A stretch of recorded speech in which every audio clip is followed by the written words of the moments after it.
కొన్ని విషయాలు బాధ పెడతాయని తెలిసి కూడా మన మనసు అనేది ఆగదు. అదే ప్రేమ కావచ్చు. ఎందుకంటే స్వచ్ఛమైనటువంటి ప్రేమైతే మన మనసు ఎప్పుడూ ప్రేరేపిస్తూనే ఉంటుంది. ఆ వ్యక్తిని కలవాలి, ఆ వ్యక్తితో మాట్లాడాలి, ఆ వ్యక్తి యొక్క సాన్నిహిత్యాన్ని కోరుకోవాలి, ఆ వ్యక్తి ప్రేమను నేను పొందాలని మన మనసు ఎప్పుడూ పరితపిస్తూనే ఉంటుంది. అవునా కదా ఫ్రెండ్స్? ప్రేమించిన ప్రతి మనిషి యొక్క గుండె ఎప్పుడు పరితపిస్తుంది ఆ ప్రేమను పొందాలని. కొన్ని అవాంతరాల వల్ల ఆ ప్రేమ దూరమైతే మరణం అనేది పరిష్కారం కాదు. ఎందుకంటే చాలామంది ప్రేమను పొందలేనటువంటి స్థితిలో ఆత్మహత్యలు చేసుకుంటున్నారు. ఆత్మహత్యలనేవి మంచివి కాదు ఫ్రెండ్స్. ప్రేమని బ్రతికున్న తర్వాతనే సాధించుకోవాలి. బ్రతికి సాధించుకునేదే ప్రేమ.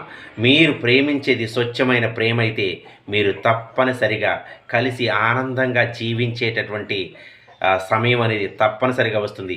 మీ ప్రేమలో గనక మోసపూరితమైనటువంటి ప్రేమ ఉంటే, కపటమైనటువంటి ప్రేమ ఉంటే ఆ ప్రేమని ఎప్పటికీ పొందలేరు.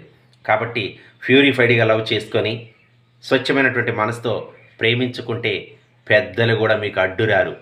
ఎందుకో తెలుసా? మీరు ప్రేమించి పెళ్లి చేసుకుని సంతోషంగా జీవిస్తే అడ్డొచ్చిన పెద్దలు కూడా మిమ్మల్ని ఆశీర్వదిస్తారు.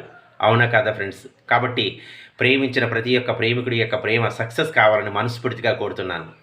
ఎందుకో తెలుసా? ప్రేమను పొందాలి.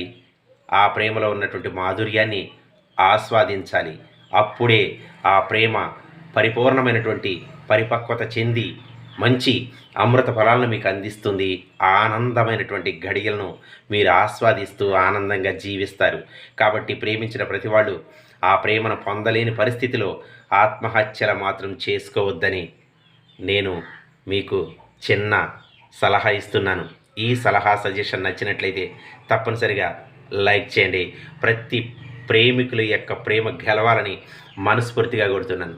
కాబట్టి ఇంకొక విషయం చెప్తున్నా, మీరు ప్రేమిస్తే తప్పులేదు, కానీ ఆ ప్రేమని మీ తల్లిదండ్రులకి తెలియచేయండి.